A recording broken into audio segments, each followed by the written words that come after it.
بسم الله الرحمن الرحيم.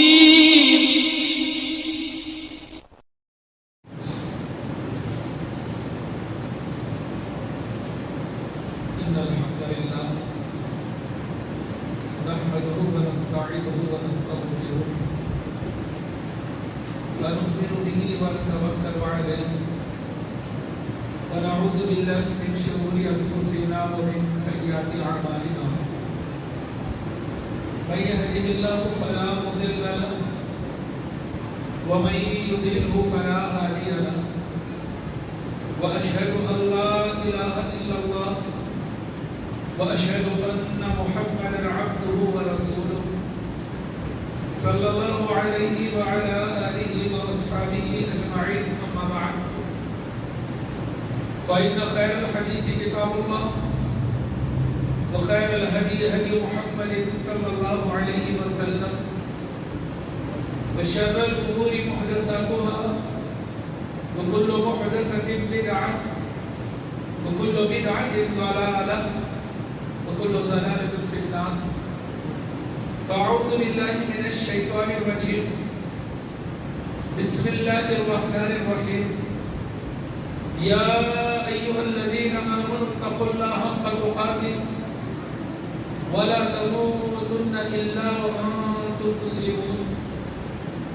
يا أيها الناس اتقوا ربكم الذي خلقكم من نفس واحدة وخلق منها زوجها وبث منهما رجالا كثيرا ونساء واتقوا الله الذي تساءلون به والأرحام إن الله كان عليكم رقيبا.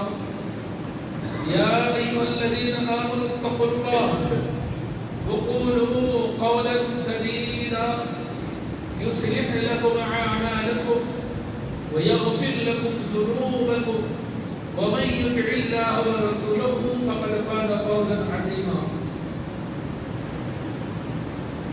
وقد قال الله تبارك وتعالى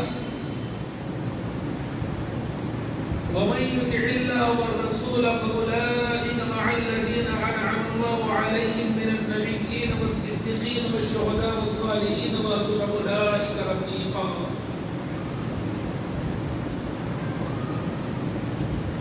تمام تعریفیں اس ذات وحدہ لا شریک کے لیے لائق و زیبا ہیں جو ساری کائنات کا پالنہار ہے، جو خالق ہے، مالک ہے، رازق ہے، حاکم ہے، مدبر ہے،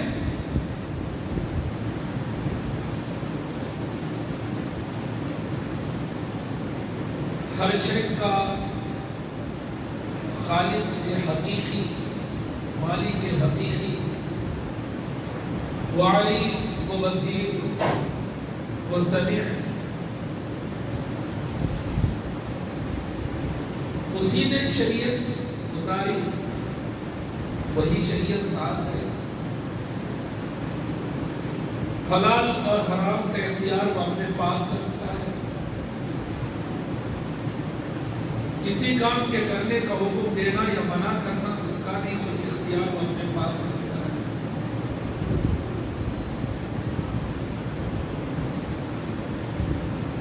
کسی اور کو اس نے شریعت ساز نہیں بنایا، وہ خود ہی شریعت ساز ہے. وہ خالق ہے، اس کے علاوہ تمام کے تمام مخلوق ہے.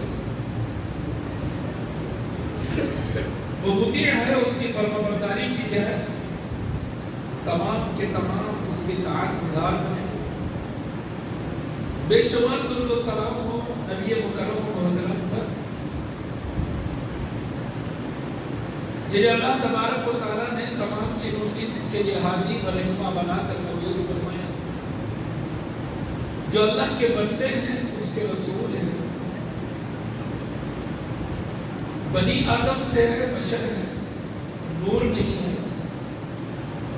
انسان ہے، کوئی اور مخلوق نہیں ہے. آخری نبی ہے، آپ کے بعد کوئی نبی نہیں آئے گا. آپ اس دنیا میں نہیں ہے کیونکہ آپ کی وفات ہو چکی ہے، مگر آپ کی رسالت ہے، قیامت تک رہے گی. اب تمام انسانوں کے لیے نبی ہے، کسی خاص علاقے یا خاص قوم کے لیے نہیں. آپ کی اطاعت قیامت تک کی جائے گی، کسی اور کی اطاعت نہیں ہوگی. آپ کی نبوت کے بعد کوئی نبی قابل اطاعت نہیں. آپ پر جو شریعت اتاری گئی، شریعت کے بعد کوئی شریعت بطور دین قابل قبول نہیں. اس مختصر سی حمد و ثنا کے بعد حاضرین جمعہ، جیسا کہ آپ آج کے موضوع کو جانتے ہیں، آج کا موضوع ہے صراط مستقیم کے تقاضے. قبل اس کے کہ ہم تقاضوں کو جاننے کی کوشش کریں، پہلے یہ تو جانیں کہ صراط مستقیم کہتے کس کو ہیں. صراط راستے کو کہا جاتا ہے، راہ جن پر آدمی چل کر منزل کو پہنچے. مستقیم کہتے ہیں سیدھا، جس میں ذرہ برابر بھی ٹیڑھا پن نہ ہو، اسٹریٹ وے، سیدھا راستہ، یہ صراط مستقیم. یہ صراط مستقیم لغوی طور پر اس کے معنی ہم نے جانے. اصطلاح میں صراط مستقیم کس کو کہا جاتا ہے؟ تو اہل علم نے صراط مستقیم کتاب اللہ کو قرار دیا. بعض اہل علم نے صراط مستقیم دین اسلام کو قرار دیا. بعد میں صراط مستقیم اللہ اور اللہ کے رسول صلی اللہ علیہ وسلم کی اطاعت کو قرار دیا. بعض میں صراط مستقیم اللہ کے رسول کی اطاعت جو منہج سلف کے مطابق ہو اس کو قرار دیا. کل ملا کر یہ اصطلاحی طور پر جس کو صراط مستقیم کہا گیا وہ ایک دوسرے سے ملے جلے ہیں. ہر ایک نے جو ذکر کیا اس کا مفہوم ایک ہی ہے. اور یہی صراط مستقیم جس کی تعریف اللہ تبارک و تعالیٰ نے قرآن مجید کے اندر کی، جو ہم سورۃ الفاتحہ جس کو سب المثانی یا القرآن العظیم بھی کہا گیا، صرف سورۃ الفاتحہ کو قرآن عظیم بھی کہا گیا، جس کے بارے میں اللہ کے نبی صلی اللہ علیہ وسلم نے فرمایا اللہ نے مجھے ایسی صورت دی ہے آج تک کسی بھی امت کو، کسی بھی نبی کو ایسی صورت نہیں دی گئی. وہ ہے سب المثانی والقرآن العظیم. وہی 7 آیتیں جس کو سب المثانی کہا جاتا اور قرآن عظیم جس کو کہا جاتا ہے سورۃ الفاتحہ. ہر نماز کی ہر رکعت میں، ہر نماز کی ہر رکعت میں اس کو پڑھیں تو وہ رکعت ہو، جان بوجھ کر چھوڑ دیں تو وہ رکعت ہی ہو. کوئی بھی نماز ہی نہیں جب تک اس سورے کو پڑھا نہ جائے. اس سورے کا وہ مقام و مرتبہ.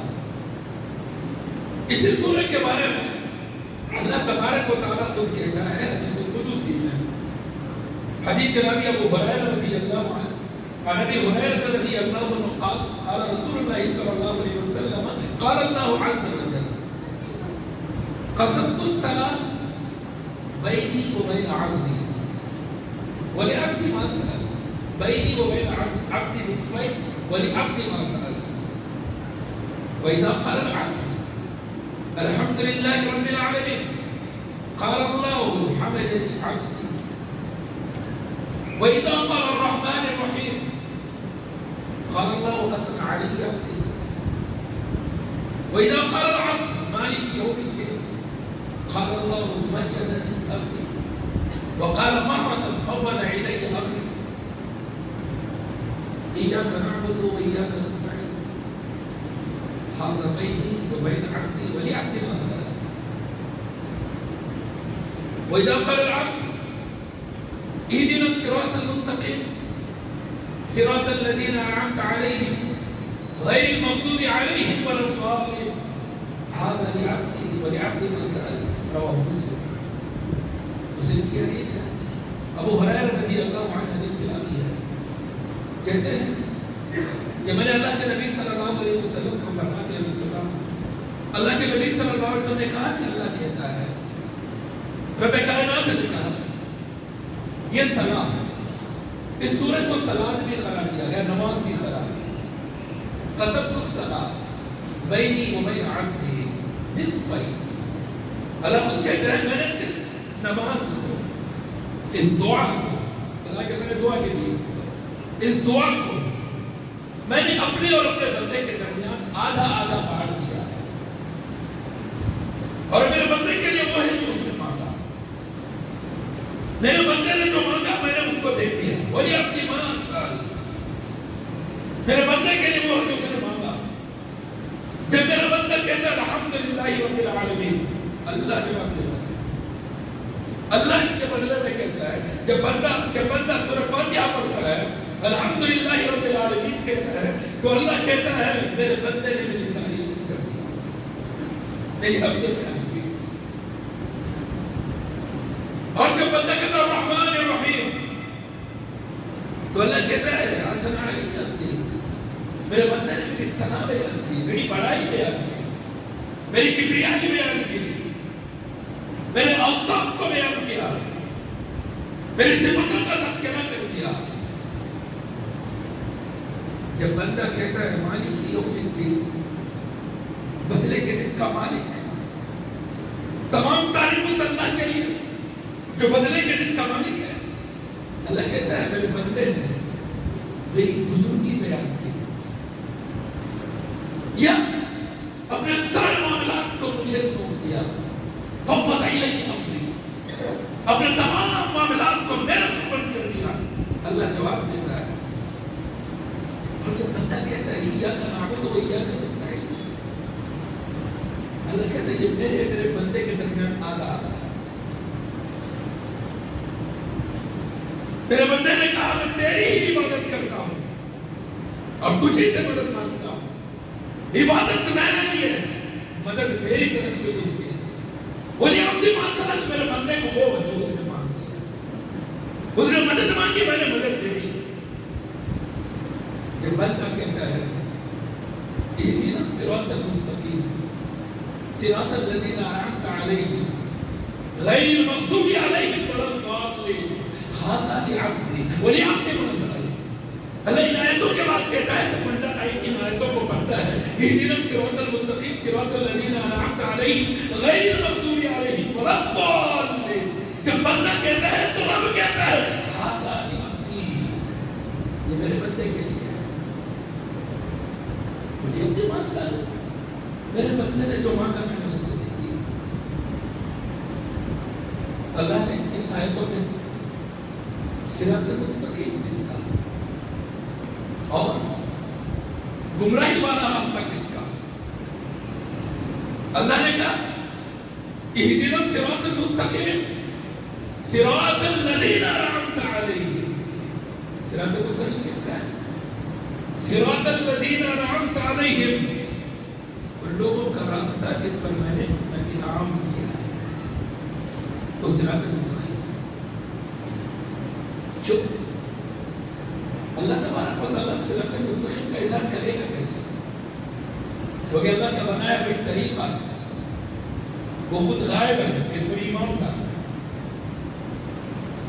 وہ خود بندوں تک نہیں آتا، بندوں سے کلام نہیں کرتا، بلکہ اللہ تبارک و تعالیٰ اپنے کلام کو ایک فرشتے کے ذریعے اپنے منتخب چنے ہوئے بندے پر وہی کرتا ہے، جس کے بعد وہ منتخب بندہ اللہ کے کلام کو اس کے بندوں تک پہنچاتا ہے.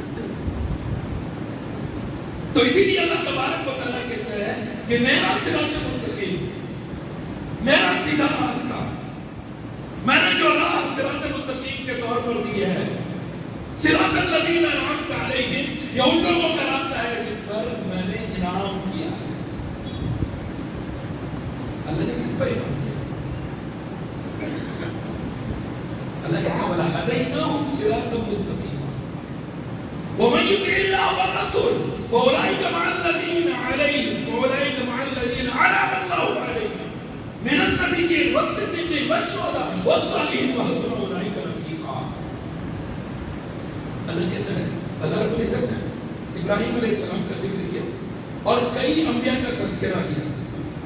سورۃ الانبیاء میں کئی انبیاء کا ذکر کیا، ابراہیم علیہ السلام کا ذکر کر کے اس کے بعد اس آیت کریمہ کا ذکر کر دیا.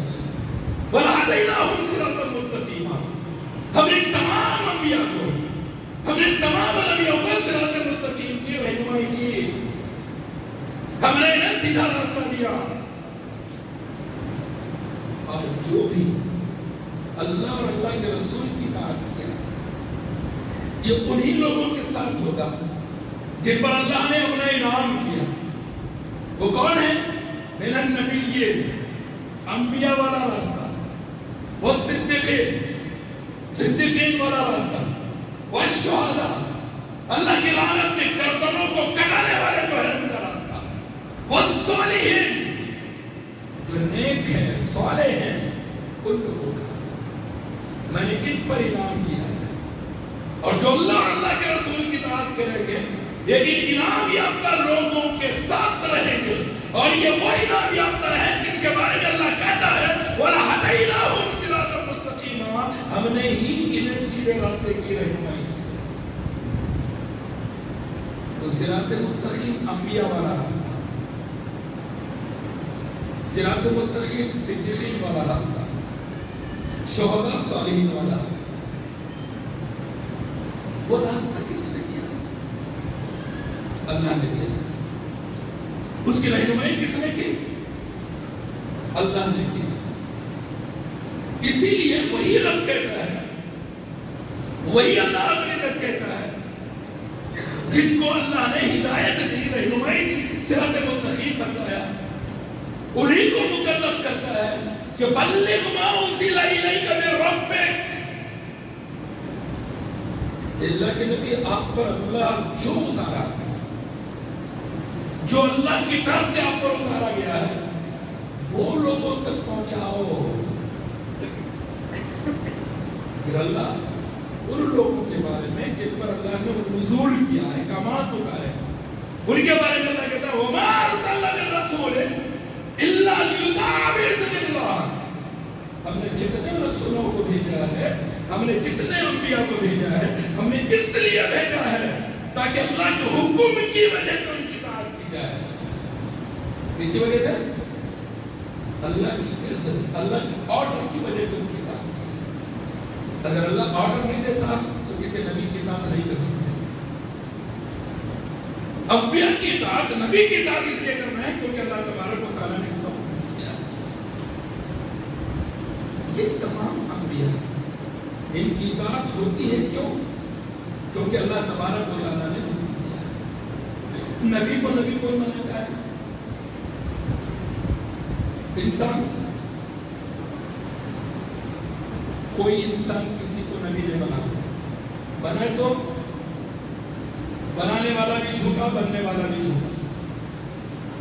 ظاہر میں رکھو میرے دوستو اس بات. نبوت، رسالت، نبی اور رسول، یہ جو منصب ہے، یہ جو مقام ہے، یہ صرف اللہ کے دینے پر ہی ملتا ہے کسی کو.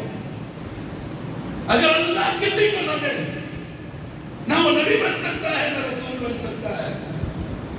اور اگر دنیا بنا دے، وہ دعوے دار بن جائے یا دنیا کھڑا کر دے کہ ہمارا رسول اور نبی ہے، تو بنانے والے بھی چھوٹے اور بننے والا بھی چھوٹا. قادیانی اس لیے چھوٹا ہے، مرزا غلام احمد قادیانی، کیونکہ لوگوں نے اس کو اپنے آپ سے دعویٰ بنا کر وہ نبی بننے کا اظہار کیا تھا. اس لیے اس کو دجال کا صاحب تھا. قادیانی گمراہی پر ہے کیونکہ وہ جھوٹے دجال اور کذاب کو اپنا نبی بنائے. اور جس کو اللہ نبی بنا کر بھیجے ان کی تقسیم کر دے تو ہمیشہ کے لیے ٹھکانہ جہنم.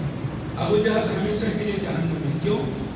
کیونکہ رب کے بنائے ہوئے نبی کا انکار کیا. ابو لہب بھی ہمیشہ کے لیے جہنمی ہے. اللہ کے بھیجے ہوئے نبی کا اس نے انکار کر دیا. جب رب کا حکم ہوتا ہے تو اس کا انجام بھی اتنا ہی خطرناک ہوتا ہے، اور جب رب کا حکم نہ ہو اس کا انجام بھی خطرناک ہی. تو اس طرح سے یہ صراط مستقیم وہ راستہ ہے جو اللہ تبارک و تعالیٰ نے نبیوں کو دیا اور نبیوں نے اپنی قوموں تک بھیجا. اور آج رہتی دنیا تک ایک صراط مستقیم، آخری صراط مستقیم، وہ صرف وہ ہے جو دین اسلام قرار دیا جا رہا ہے. وہ صرف اللہ اب محمد صلی اللہ علیہ وسلم کی بات ہے، کسی اور نبی کی نہیں.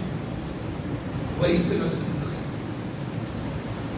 اب یہ صراط مستقیم دیکھنا کہاں ہے وہ تفصیلات آپ جانتے ہیں، وہ قرآن و حدیث کے اندر دیکھتے ہیں.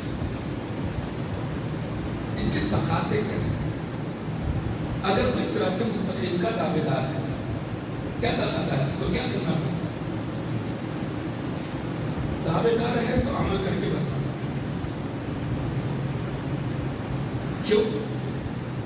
صراط مستقیم کا دعویٰ صرف لپ پریکٹس نہیں ہے، زبان سے قول، زبان سے بول دیے یہی نہیں ہے، بلکہ صراط مستقیم پریکٹیکل پریکٹس، عملی پریکٹس. عمل کریں گے تو صراط مستقیم کا اظہار ہوگا. اسی لیے اس کا بیسک بنیاد، جیسا کہ ہم نے پچھلے خطبے کے اندر توحید کے تعلق سے سماعت کیا کہ کتنا ضروری ہے عقیدہ توحید، کتنا لازمی عقیدہ توحید. وہ عقیدہ توحید کے دو جزء ہیں، ایک اللہ کی وحدانیت، لا الہ الا اللہ، دوسرا نبی کے رسالت. اس وقت محمد صلی اللہ علیہ وسلم کے رسالت کا اقرار، لا الہ الا اللہ محمد رسول اللہ. اگر دیکھا جائے تو یہ صراط مستقیم، جو اس کے اقرار کے بغیر کوئی صراط مستقیم پر آ ہی نہیں سکتا. کیا صرف اقرار کرنے کو صراط مستقیم پر آ جائے گا؟ نہیں. اب اس کا تقاضا ہے عمل کرنا ہے. لا الہ الا اللہ، ایک اللہ کی عبادت ہو، شرک سے اپنے آپ کو بچا لے، شرک سے اپنے آپ کو دور رکھ لے. شرک سے نہیں بچاتا ہے، چاہے اللہ کے ذات کا معاملہ ہو، صفات کا معاملہ ہو، عبادت کا معاملہ ہو. شرک اگر کرتا ہے تو پھر وہ توحید پرست نہیں ہو سکتا. رب کی وحدانیت کا اقرار اس نے نہیں کیا. کیوں؟ زبان سے تو کہہ رہے ہیں، زبان سے کہے گا ظاہر کے لیے، لیکن عملی تقاضا ضروری ہے آخرت میں کامیاب ہو. اس کے بعد دوسرا جز ہے محمد الرسول اللہ، محمد صلی اللہ علیہ وسلم. جو محمد صلی اللہ علیہ وسلم ہے،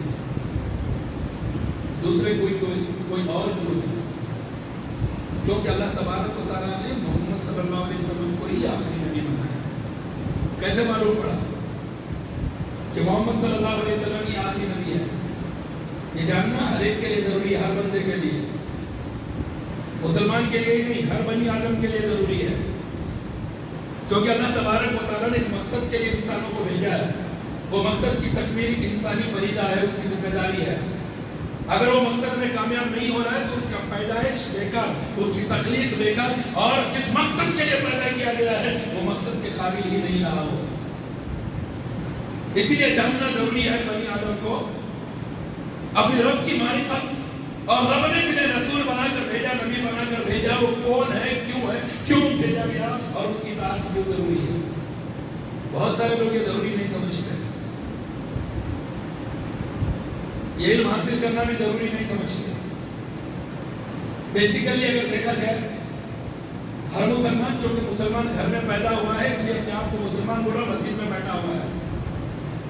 ان کیس اگر ہم کسی مشرک کے گھر میں پیدا ہوتے کیا مسجد آتے؟ جیسے اور مشرکین کا معاملہ ہے. کسی یہودی کے گھر پیدا ہوتے، فرق اتنا ہی ہے ہمارا اور ان کا. اگر غور کیا جائے، دیکھا جائے تو کوئی زیادہ فرق نہیں ہے. ہم نے مسلمان گھرانے میں پیدائش بھی ہماری، اس وجہ سے مسلمان نام میں ملا، مسلمانوں کے ساتھ ہم مسلمانوں کی پریکٹس کرتے ہوئے ہر جگہ ہر اسلامی معاملہ کرتے ہوئے نظر آ رہا ہے. اگر ہم دوسری جگہ پیدا ہوتے تو وہی لیتے اور اسی طرح ہماری زندگی گزرتے، اسی طرح ہماری زندگی کے ایام پورے ہوتے رہتے ہیں۔ کیوں؟ یہ کیوں کہہ رہے ہیں؟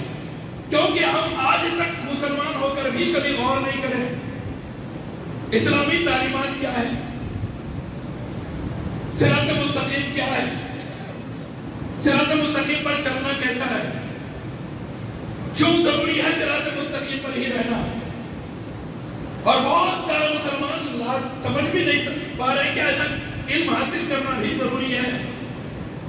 بہت سارے لوگ تو بولتے ہیں کو بھائی سمجھ میں نہیں آتا، دین بہت باریکی کا نام ہے، چپ موٹے موٹے چیزیں کر لینا، جتنا ڈیپ میں گئے اتنا پریشان ہو جاتے کہتے ہیں، اس لیے چپ ظاہر میں کر لو، ڈیپ میں مت جاؤ۔ بات کو بولتے ہیں زیادہ ڈیپ میں گئے تو گمراہ ہو جاتے ہیں۔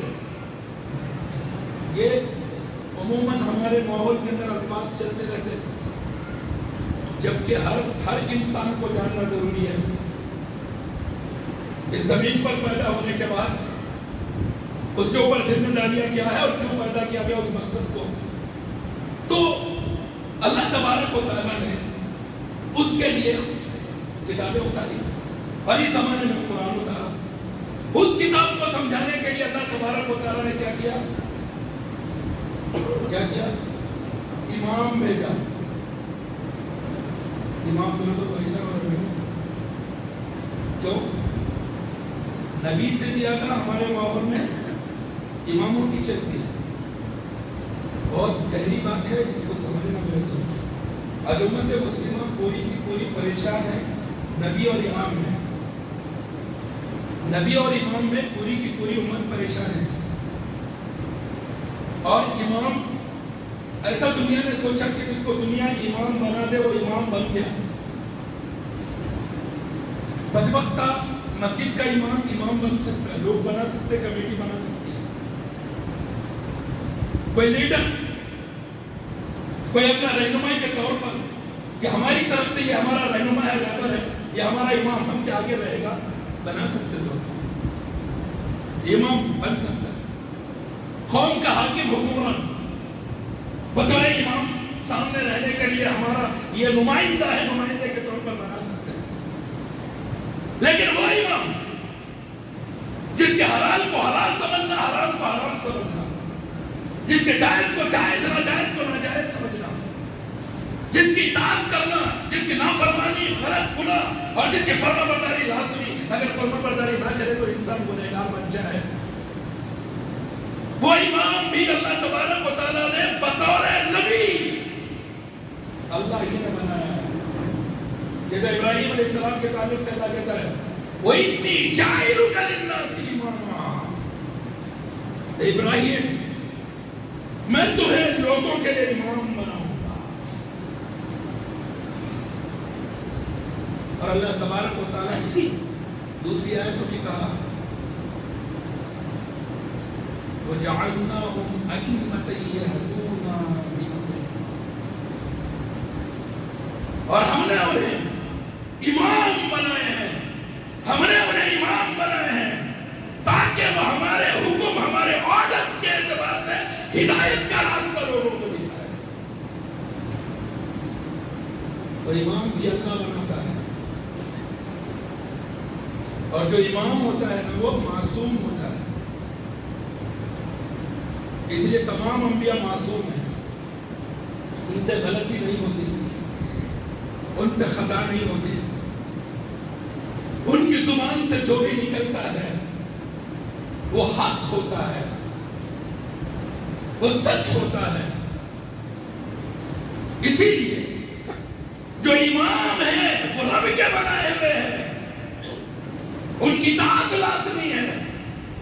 اور اس امت کے لیے، اس نسل آدم اور نسل جن کے لیے جو آخری امام کے طور پر اللہ تبارک و تعالیٰ نے بنایا ہے، کس کو بنایا ہے؟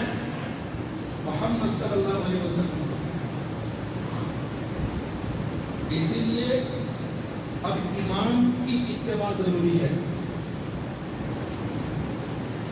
کون سے امام کی؟ جس کو اللہ نے امام بنایا ہے۔ کیوں؟ امام اللہ ہی بنا سکتا ہے، نبی اللہ ہی بنا سکتا ہے، اگر اپنے سے کوئی کسی کو نبی بنائے تو وہ نبی نہیں، امام بنائے تو وہ امام بھی نہیں۔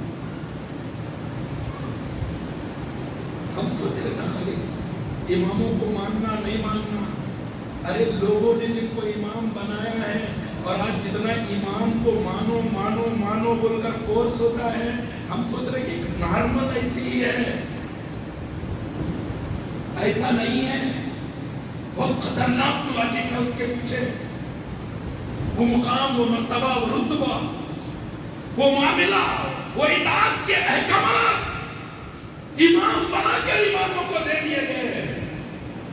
اسی بنا پر جنہیں امام مانتے ہیں لوگ، انہیں غلطی سے پاک بھی مانتے ہیں، انہیں معصوم بھی مانتے ہیں۔ اگر آپ اصول پڑھتے جائیں گے کتابوں کے اندر، اماموں کی بات کو رکھنے کے لیے احادیث کے اندر تعارض یا نسخ منسوخ اس قسم کے کئی اصول بنا کر امام کے قول کے خلاف جو حدیث ہے اس کو ہٹا دیا کرتے ہیں۔ اسی لیے سنیوں میں 4 امام، شیعوں میں 12 امام، کیا مناسبت ہے دونوں میں؟ 12 تک وہ روک دیے، 4 تک یہ روک دیے، 4 کے بعد 5واں نہیں، 12 کے بعد 13واں نہیں۔ اللہ نے جنہیں نبی اور امام بنا کر بھیجا ان کی تعداد کتنی ہے؟ تقریباً 1,24,000، تقریباً 1,24,000 امام و انبیاء اللہ رب العزت نے بنایا۔ اور اس امت کے اندر یا تو 12 بنے یا پھر 4 بنے۔ اب وہ 12 کی لازمی اطاعت ان کے پاس ہے، 4 کی لازمی اطاعت ان کے پاس ہے، حالانکہ وہ 12 نہ اللہ نے بنائی ہے نہ 4 اللہ نے بنایا۔ جب اللہ نے بنائی ہی نہیں ہے تو ماننا کیوں؟ یہ بنی آدم سمجھ نہیں پا رہا، یہ بھی بول رہا ہے کہ اہدنا الصراط المستقیم صراط الذین انعمت علیہم غیر المغضوب علیہم ولا الضالین۔ کبھی غور نہیں کیا؟ ہم بھی بولتے ہیں امام اعظم ابو حنیفہ، امام مالک، امام شافعی، یہ امام کا لفظ کیوں استعمال ہو رہا ہے؟ امام بخاری، امام مسلم، ہم لوگ بھی بولتے ہیں نا، امام شافعی، امام نسائی، امام ابن ماجہ، امام حاکم، ہم بھی تو امام بولتے ہیں۔ یہ امام اس فن کے ماہر ہونے کے اعتبار سے، حدیث میں ماہر جو ائمہ تھے، چاہے امام بخاری، امام مسلم جو بھی ہیں، فقہ کے اندر ماہر، تو اس طرح سے ان کے علم کے اندر جو مہارت حاصل کی صرف اس اعتبار سے بطور امام یا رہنما رہبر ہے اس فن کے، معصوم نہیں، غلطی ان سے بھی ہو سکتی ہے، خطا ان سے بھی ہو سکتی ہے، بس اس فن کے ماہر ہے، اس اعتبار سے ہمارے امام اور رہبر ہے۔ دوسری نے لکھا امام صرف اس حد تک لکھا، لیکن امت نے درجہ جو نبوت کا ہو سکتا تھا وہی امام کا درجہ جو اللہ رب العزت نے امام بنایا انبیاء کو، وہ درجہ دوسروں کے اندر بانٹ دیا گیا۔ یہ شرک پھر رسالت ہے، یہ شرک پھر رسالت ہے۔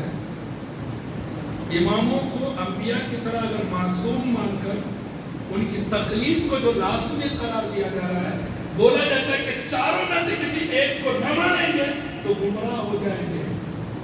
چاروں کو ماننا اس حیثیت سے جیسے کہ انبیاء کو مانا جاتا ہے، جیسا کہ انبیاء کو امام بنا کر اللہ نے بھیجا، ان کی جیسے اطاعت کی جا سکتی ہے، جس طرح سے ان امام و انبیاء کے بارے میں ہمارا عقیدہ ہونا چاہیے، ویسے طور سے اگر ہم کسی کو بھی امام مانتے ہیں یہ گمراہی ہے، یہی دلالت ہے۔ اور کھل کر بولا نہیں جاتا، مگر انکار پر تو گمراہ قرار دیا جاتا ہے۔ اگر کوئی کہے کہ میں اماموں کو نہیں مانتا، کیا بولتے ہیں؟ ہدایت پر بولتے کیا؟ بولتے کیا ہدایت پر؟ بولے گمراہ ہو گیا، یہ اماموں کو نہیں مانتا۔ تو بولتا کہ اماموں کو ویسا نہیں مانتے جیسا تم سمجھے، ہم اماموں کو اس فن کے ماہر کے طور پر مانتے، ورنہ حقیقی امام انبیاء اور انبیاء میں اب رہتی دنیا تک آخری امام کون؟ محمد رسول اللہ صلی اللہ علیہ وسلم.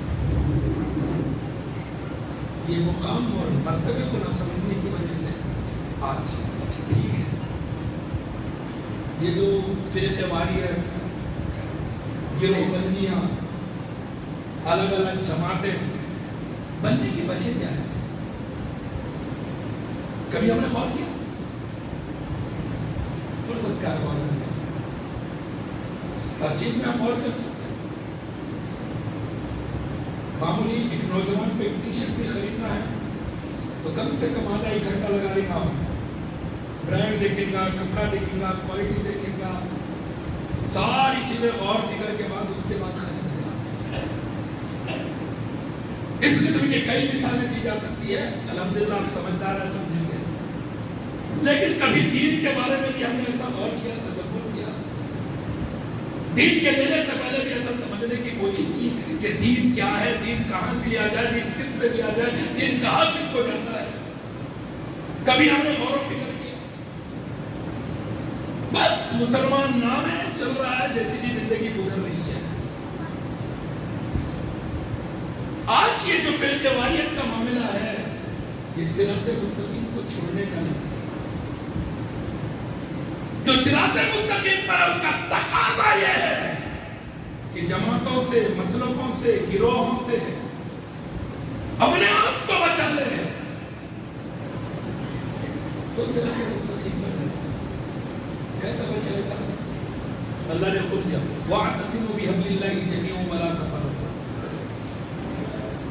اللہ کے رسی کو سب مل کر مضبوطی سے پکڑ لو، فرقوں میں مت پکڑو.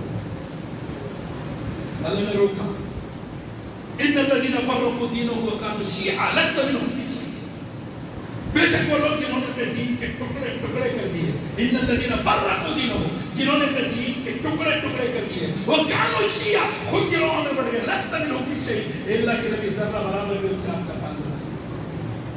آپ نے اپنا تعلق ہٹا لیا فرقوں سے، جماعتوں سے، گروہوں سے، تو صراط مستقیم پر مسند احمد سنن ابن ماجہ کی حدیث ضعیف ہے، جابر رضی اللہ عنہ کی راوی، لیکن سنن ابن مسند احمد کے اندر، دارمی کے اندر الگ الگ الفاظ سے صحیح حدیث کے الفاظ ہیں. جابر رضی اللہ عنہ حدیث کے راوی، کہیں انس رضی اللہ عنہ حدیث کے راوی، ملتے جلتے الفاظ سے حدیث کے. اللہ کے نبی صلی اللہ علیہ وسلم نے ایک پیشن گوئی دی تھی، صراط مستقیم سبل الشیطان. صراط مستقیم کیا ہے اور شیطان کی راہ کیا ہے؟ بات سمجھنے کی کوشش کرو میرے دوستوں، اور جتنا حدیث میں اتنا ہی سمجھنا، آگے لاجک چلا کر پریشان نہیں ہونا. عن جابر رضی اللہ عنہ قال كنا عند النبي صلی اللہ علیہ وسلم فقد تخطى امامه ثم قال هذا سبيل الله ثم قطين عن يمينه وقطين عن شماله ثم وضع يده في الخط الاوسط فقال ان هذا صراطي مستقيم ثم تلا وان هذا صراطي مستقيما فاتبعوه ولا تتبعوا السبل فتفرق بكم عن سبيله.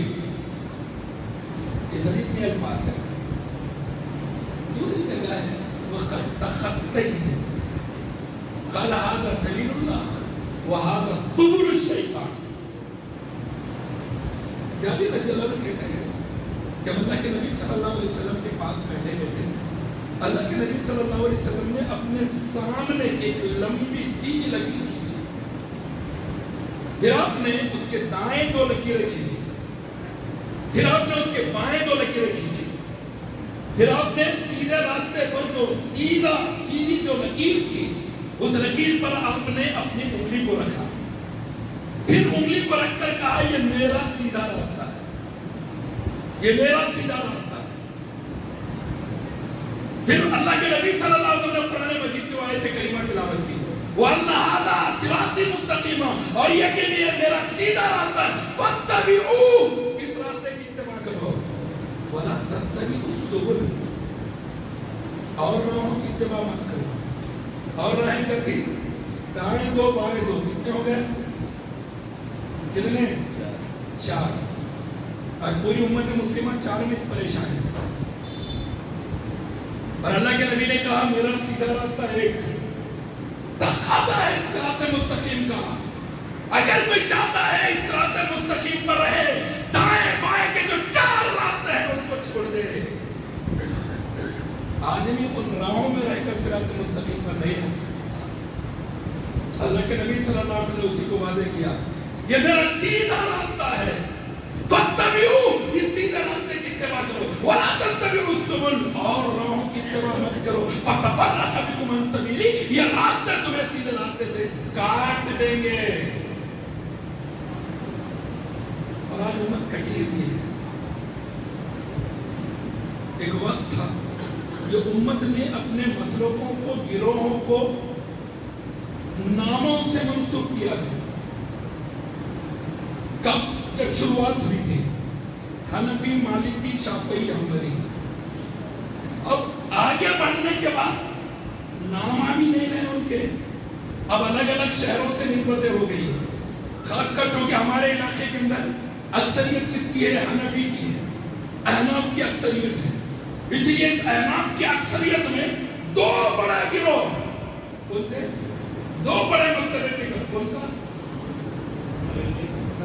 بریلوی، دیوبندی. یہ آدمی کے نام نہیں ہے کیا؟ دیوبندی حنفی، بریلوی حنفی. پھر اتنا ہی نہیں ہے، پھر اور آگے دیوبندی مماتی، دیوبندی حیاتی. اور اتنا ہی نہیں ہے، اگر آپ تفصیلات میں جائیں گے چھوٹے چھوٹے معاملات اور جو تصوف کی راہوں سے نکلتے ہیں، خاطری، چشتی، نقشبندی، سہروردی، سالری، جتنے چاہیں گے. اب یہ کام نامہ نہیں ہے، شہروں کے ذریعے سے یا ان کی پہچان کے ذریعے سے. اب آپ یہ بتائیں صراط مستقیم پر ہے کون؟ حنفی، دیوبندی. یہ حنفی بریلوی کو غلط بولتے ہیں. حنفی بریلوی، حنفی بولنا اس لیے میں کیوں؟ دونوں بھی حنفی ہیں، دیوبندی بھی حنفی ہے، بریلوی بھی حنفی. اس لیے بول رہا ہوں میں دیوبندی حنفی، بریلوی حنفی. دیوبندی حنفی، بریلوی حنفی کو غلط، بریلوی حنفی، دیوبندی حنفی کو غلط. تو پھر دونوں میں سے صحیح حنفی ہے کون؟ آدمی جائے تو کہاں جائے؟ اس لیے کٹے ہوئے راستوں سے نکل کر صراط مستقیم پر آ جائے. میں نے کہا امام کون بناتا ہے؟ اللہ. اور اللہ نے امام کس کو بنایا؟ انبیاء کو. اس کے علاوہ جو دوسروں کو امام بنایا گیا کون بنائے؟ انسان بنائے. اور جن کو انسان بنایا ان کا ماننا ضروری ہے؟ ضروری نہیں ہے. جو مانا گمراہ، لیکن الٹا معاملہ ہے، نہیں ماننے والا گمراہ. دلائل میں نے آپ کے سامنے رکھے، لمبا موضوع ہے لیکن وقت اس کی اجازت نہیں دے رہا ہے. لیکن میرے دوست تو اتنا ذہن میں رکھو، صراط مستقیم کا تقاضا یہ ہے کہ آدمی صرف صراط مستقیم پر رہے. صراط مستقیم ایک راستہ ہے، گمراہی کے راستے کئی ہیں. اور پرفیکٹ جو نبی نے حدیث کے ذریعے سمجھایا، 4 تو پکا پکا پوری دنیا کے اندر ہمارے نگاہوں کے سامنے ہے. اللہ کے نبی نے کہا یہ 4 راہوں پر شیطان بیٹھا ہوا ہے. کون بیٹھا ہوا ہے 4 راہوں پر؟ شیطان بیٹھا ہوا ہے جو گمراہی کی طرف بلانے کے لیے بیٹھا ہوا ہے. اور یہ صراط مستقیم، صراطی مستقیمہ، اللہ کہتا ہے اللہ کے نبی اپنی طرف نسبت کر کے بتاؤ کہ یہ جو صراط مستقیم ہے میرا راستہ ہے، نبی کا راستہ صراط مستقیم.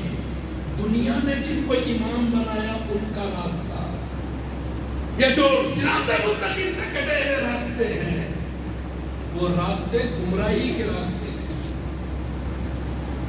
اسی لیے میرے دوستو اپنے آپ کو گمراہی سے بچا لیں، صراط مستقیم پر لائیں. صراط مستقیم کے تقاضے کو پورا کرنا ہے. اللہ کی توحید میں شرک سے بچیں، نبی کی رسالت میں شرک رسالت سے بچیں. یہ تقاضا ہے صراط مستقیم کا. اگر یہ دو تقاضوں کو کوئی پورا نہ کرے، بنیادی تقاضے ہیں، باقی تو سارے اس کے ماتحت آ جائیں گے. یہ جتنی بھی تفصیلات آتی ہے اس کے ماتحت میں آ جائے گی. اسی لیے میرے دوستو اپنے آپ کو متبع بناؤ، مقلد مت بناؤ. مقلد جہالت کا نام ہے، متبع علم کا نام ہے. اطاعت دلیل کی ہوتی ہے، تقلید جہالت کی ہوتی ہے. اطاعت اتباع قرآن و حدیث کی ہوتی ہے، اور تقلید کسی کے قول کی ہوتی ہے، بے دلیل قول کی. کیونکہ دلیل آنے کے بعد کسی کا قول جہالت نہیں رہتا. یہ فرق بھی آج اہل حدیثوں کو سمجھ میں نہیں آ رہا. شخصیت پرستی کیا ہوتی ہے، تقلید کیا ہوتی ہے، اور کتاب و سنت کی اتباع کیا ہوتی ہے. کیونکہ دل میں آیا تو کبھی کبھی چل رہا. ایک موحد کتاب و سنت کے پابند اہل علم دلیل کی روشنی میں کوئی بات کر رہے ہیں، اور انسان کبھی چاہت رکھ رہا ہے کہ چلو یہ ان کا معاملہ ہے، ہلکا نا، کسی کو ایک عالم پسند آتا ہے، کسی کو اور عالم پسند آتا ہے، کبھی اس کی بات کر رہا ہے، نہیں بھائی وہ تو بول رہے کہ نہیں یہ تقلید ہے، شخصیت پرستی ہے. ایسے کہتے ہیں اہل حدیث سے نہیں پتا. کسی کی بات دلیل کی روشنی میں ہو، وہ شخصیت پرستی نہیں، وہ اطاعت ہے، اتباع ہے. بے دلیل کسی کی بات کو مانی جائے. اسی لیے اللہ کے نبی صلی اللہ علیہ وسلم کے صحابہ جب عبداللہ بن مسعود رضی اللہ عنہ کہتے لا تقلدوا دینکم بالرجال، تم اپنے دین میں کسی آدمی کی تقلید مت کرو. معاذ بن جبل رضی اللہ عنہ کہتے لا تقلدوا عالمکم وان کان علی الہدی، تم کسی عالم کی بھی تقلید مت کرو گرچہ کہ وہ ہدایت پر ہو. تقلید بے دلیل بات کو ماننے کا نام ہے، اور دلیل کی بنیاد پر جو بات آ جائے، اگر کوئی مانتا ہے کہ وہ عالم صاحب دلیل کی روشنی میں یہ بات بتائے تو وہ تقلید نہیں ہے، شخصیت پرستی نہیں ہے، بلکہ اتباع ہے، اطاعت ہے. اس پر ہم کو سمجھنے کی کوشش کریں. بہرحال اللہ رب العزت سے دعا ہے اللہ ہمیں جب تک زندہ رکھے، ایمان و اسلام پر زندہ رکھے، موت دے ایمان و اسلام پر موت دے. آمین. بارک اللہ لنا ولکم فی القرآن العظیم انہ تعالی جواد کریم ملک الرؤوف ورب الحلیم.